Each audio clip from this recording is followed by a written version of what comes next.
Hello students, we are back in our today's session of English subject. From the screen itself you must have come to know that today we are going to see the textual part of our Bal Bharati English textbook. Unit 2, first poem, that is 2.1 Vocation, written by Rabindranath Tagore. Till now we have different kind of sessions for grammar topics, different kind of sessions for writing skill topic, and now we are back with our textual part. Before starting the explanation of vocation poem, first of all we should understand the word meaning of vocation.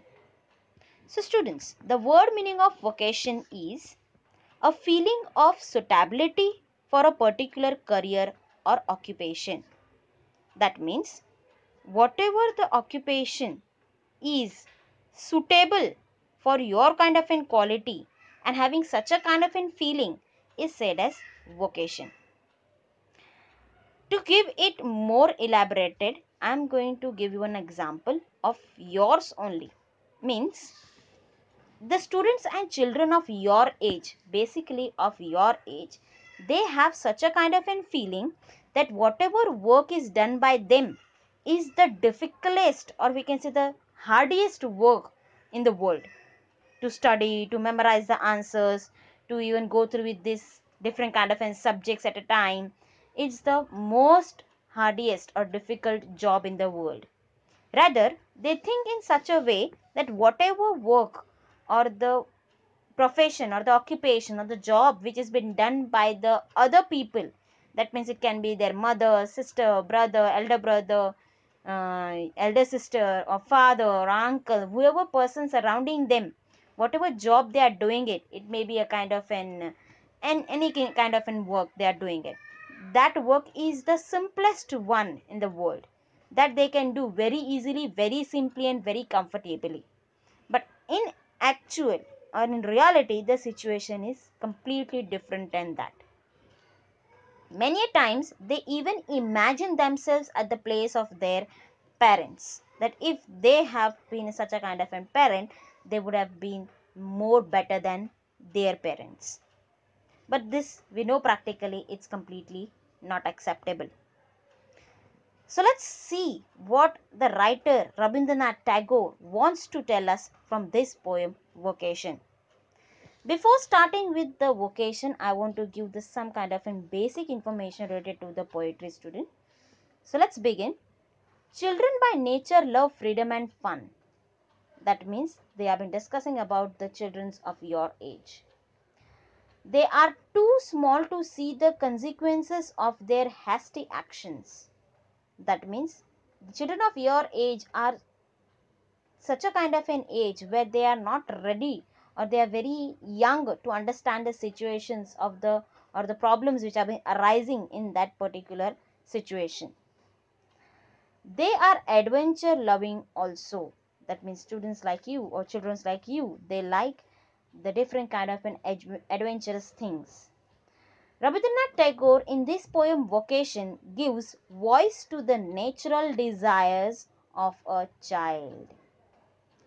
So, in this poem Vocation, Rabindranath Tagore, the writer of the poem, has tried his level best to give the voice to the natural desire of a child. Means the child of your age, what is the desire of that child is been expressed in this poem.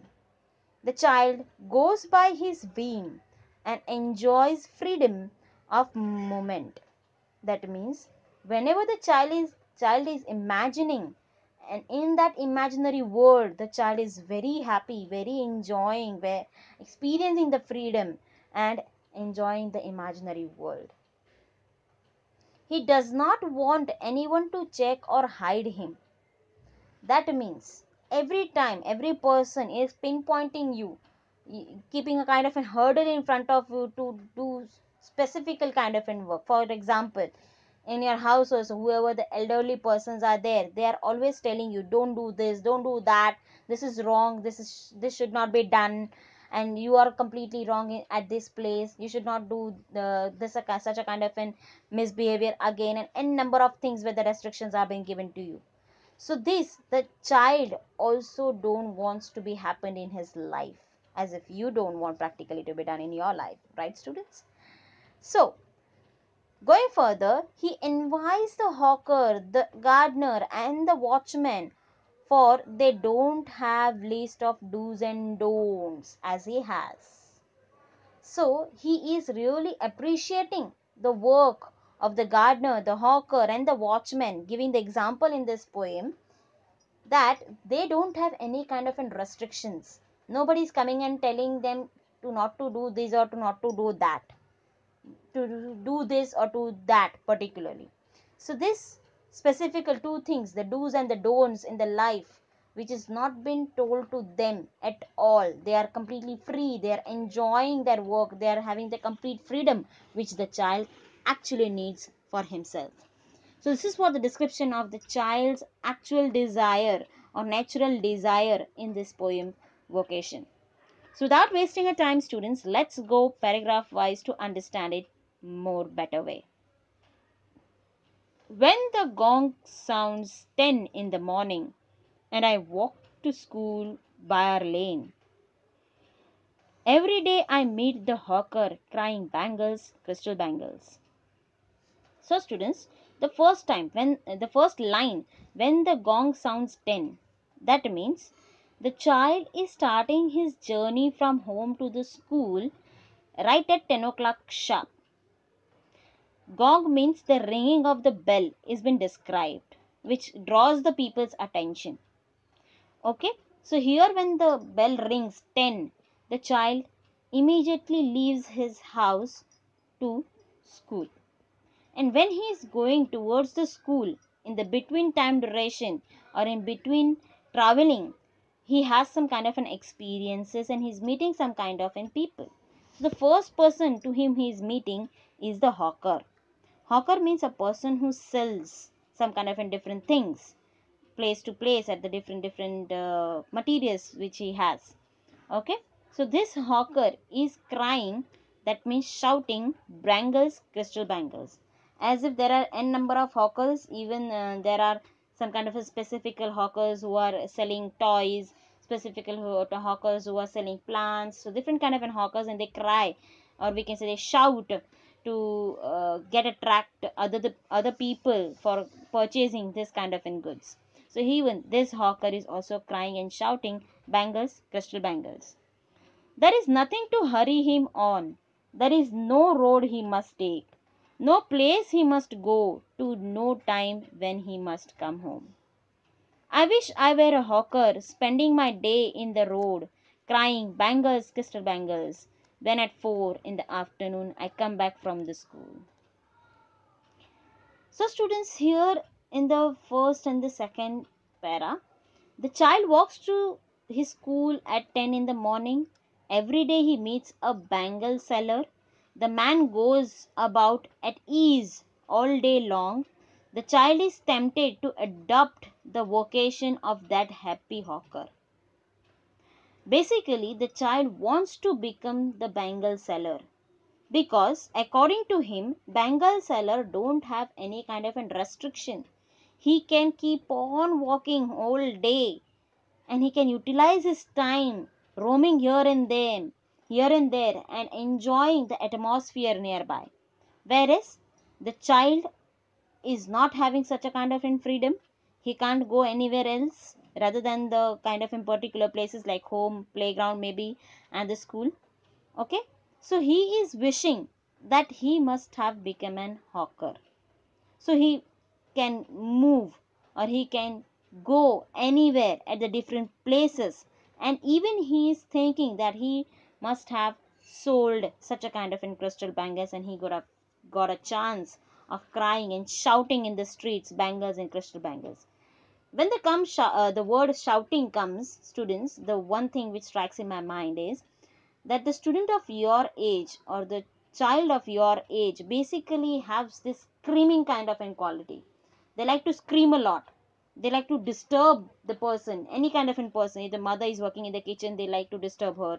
If the father, basically father is not been disturbed, because like father has a specific kind of an image which is a bit scary, like we respect him or we don't want to disturb him in any way. But yes, of course, elder brother or younger brother or elder sister or younger sister, whoever it is there, excluding father, we always try to disturb them, at the student of your age or the child of your age. They like to scream a lot. They feel like the screaming means showing that extraordinary energy. They think that screaming will be making some kind of people attract towards them. So this kind of a quality even the child has, but child is always restricted by screaming or shouting any times, because it doesn't shows a mannerful person. Obviously, if a person is shouting anyhow, we think that the person is mannerless, or they are not that much of educated. Okay, this shows the way of attitude of the person. So still this child feels that if he must have been a hawker, he could have got the chance of shouting and crying. Going further, when at 4 in the afternoon I come back from the school, I can see through the gate that house the gardener digging the ground. He does what he likes with his spade. He soils his clothes with dust. Nobody takes him to task if he gets baked in the sun or gets wet. I wish I were a gardener digging away at the garden with nobody to stop me from digging just as it gets dark in the evening and my mother sends me to bed. So, students, in the next kind of an paragraph, in the afternoon, the child comes back from the school. So, he meets to a hawker when he is going to the school, and when he is returning from the school to home, he gets a chance to see a gardener. He sees a gardener working with his spade through the gate in a house. Means he look forward to a gardener who is working in the some kind of an garden near the nearby house, and which is nearby to the house gate, and the gardener is working with the spade. That means we know pretty well the gardener always work with the mud kind of a thing. His clothes are always dirty. He has to work in the scorching heat. He has to even work in the rain. So nobody stops him from doing these all things, isn't it?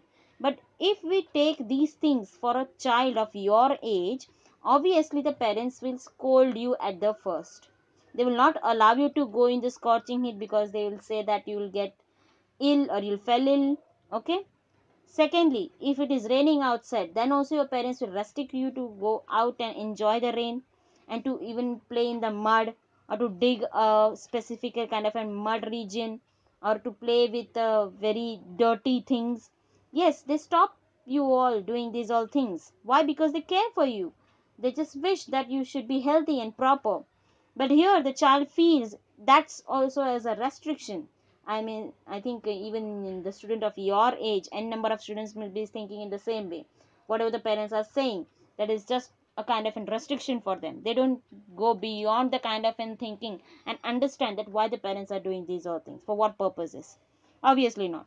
But it's for their betterment. That will be understand. But yes, this point of view is discussed even in the poem, with the example of the child, that yes, here the child is also thinking in the same way as you must be thinking, that the gardener is very free to enjoy in the scorching heat, to work in the mud, to get dusted, to get spoiled up himself. Nobody is going to tell him that you should not do this, you should not do that. Nobody will keep him in any kind of a restriction. So the child also wants to become like a gardener, where he can get the complete kind of a freedom to enjoy the life. Going further, just as it gets dark in the evening and my mother sends me to bed, I can see through my open window the watchman walking up and down. The lane is dark and lonely, and the street lamps stand like a giant with one red eye in its head. The watchman swings his lantern and walks with his shadow at his side, and never once goes to bed in his life. I wish I were a watchman walking the street all night, chasing the shadow with my lantern. Written by Rabindranath Tagore. The coming end to the poem, students. At night, the child sees the watchman on duty, the lone man. carries a lantern and keeps walking in the lane all night. The child envies the watchman. He too wants to go about freely and do what he likes. So basically, students, coming to the last point here, when the child returns to home after the school in the afternoon, he has to go to bed at night. But even at the night, he really wants to do something very different, which never ever any parents will allow to their children. The very important thing. Here he looks forward to a watchman. We know pretty well watchmen are always awake at night. They are always walking along the street alone. Nobody is there except some kind of dogs roaming here and there, and yes, some kind of thieves if there are. So they have to be awake for serving us or for taking care of us. Okay, so here he looks forward to such a kind of a watchman who is taking a lantern in his hand, and he has the whole freedom to roam here and there in the night street alone and chasing their own shadow, because whenever you are holding a torch or a lantern, any kind of lighted things in your hand, obviously at night you will able to see your shadow, and whenever you're walking, you see that the shadow is following you, but actually it's your own image. So here, whatever the watchman is doing it, the child is enjoying it. The child also wants to have the same life which the watchman is having. The child wants to roam in the street at late night, enjoying the street lights which has been compared with a giant with one red eye in its head. He's comparing that street lights with it, street lamp with it, and he wants to enjoy the kind of a walk which the watchman is taking, and chasing his own shadow. So such a kind of an permission, obviously no any parent will give, because after 10 or maybe maximum 12, it is always been said that you should not roam here and there at night. You should always stay at home basically at night, and you should go to sleep. But here the child wants to break down all the kinds of rules, go away from his house and enjoy all the kind of things which the watchman is doing. So students, in this poem the writer has described the child's hidden or desires, natural desires, which is giving the example of three different kind of profession. First is the hawker, second is the gardener, and third is a watchman. Considering all these specific occupations, the child's desire is been described by Rabindranath Tagore. To know it more, or to again go through with it, we have one kind of a video. So let's go through with that video immediately, so that other remaining concept will also be clear. So let's begin, students. Vocation. About the poet. Rabindranath Tagore, author of the poem Vocation, won the Nobel Prize for Literature 1913. To best comprehend a writer's work, it is important to understand the man. Tagore was a highly successful writer. A vocation is a type of profession which demands special commitments. A calling or a destined profession which gives the person a special happiness and fulfillment. Tagore's poem, written in free verse, employs the first-person narration. The narrator is a boy who observes different people at work during his day. Let's hear the poem Vocation. When the gong sounds 10 in the morning and I walk to school by our lane, every day I meet the hawker crying, "Bangles, crystal bangles." There is nothing to hurry him on. There is no road he must take, no place he must go to, no time when he must come home. I wish I were a hawker, spending my day in the road crying, "Bangles, crystal bangles," when at 4 in the afternoon I come back from the school I can see through the gate that house the gardener digging the ground. He does what he likes. With his spade, he soils his clothes with dust. Nobody takes him to task. If he gets baked in the sun or gets wet. I wish I were a gardener digging away at the garden with nobody to stop me from digging. Just as it gets dark in the evening and my mother sends me to bed, I can see through my open window the watchman walking up and down. The lane is dark and lonely, and the street lamp stands like a giant with one red eye in its head. The watchman swings his lantern and walks with his shadow at his side and never once goes to bed in his life. I wish I were a watchman walking the street all night, chasing the shadows with my lantern. Rabindranath Tagore.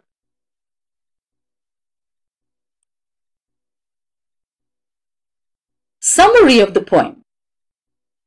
Vocation is a poem written by Rabindranath Tagore.